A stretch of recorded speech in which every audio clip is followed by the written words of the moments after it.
After graduating from college with degrees in physics and math, I entered the Air Force, got a commission, and served 26 years as a communication electronics officer in positions all over the world, including Vietnam. My highest clearance held was a top secret crypto special compartment information talent keyhole. For those that know clearances, you got to be almost squeaky clean to get that. Back in 1967, I was officer in charge of the Communications Center at the 28th Air Division in Great Falls, Montana. I was also the crypto custodian.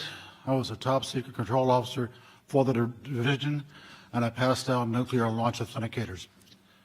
In March of that particular year, I can clearly recall a message coming through my communications center which basically said what Bob has already talked about, that a UFO did in fact shut down several missile silos in Montana. Not being a missile type, I didn't know Oscar flight from Echo flight, so I couldn't relate to any of those details. But the fact was that missiles were shut down by them. Later on, in mid-70s, about 1975, I was commander of a radar site in Maine, which was adjacent to Loring Air Force Base. Periodically, my security cop and I met with the SAC security police.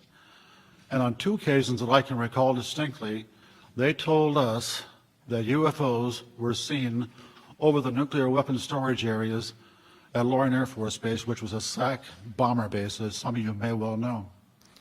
I don't know what the details were. I don't know if any nukes were damaged or deactivated. I never saw a report on that, so I really can't say. That is history. After retiring from the Air Force, I went to work for Boeing as a computer systems analyst.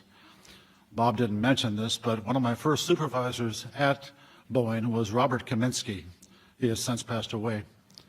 He was the engineer selected by Boeing to go out and investigate the UFOs, the missiles that were shut down. He living close by where I lived in Washington State. We got together frequently on Saturday to discuss UFOs and other topics. And he says, Arnie, those things were perfectly clean and they did not go down by themselves. He then went on to say that halfway through the investigation, the Air Force sent Boeing a message which said, stop the investigation and do not, repeat, do not send us a report. He told me that personally on 2 or 3 different occasions, and no hesitation at all. In conclusion, I've studied UFOs for over 60 years, believe it or not, and I am convinced that somebody out there is trying to send us a message. If I knew who they were, I probably would not be here. Thanks for your time.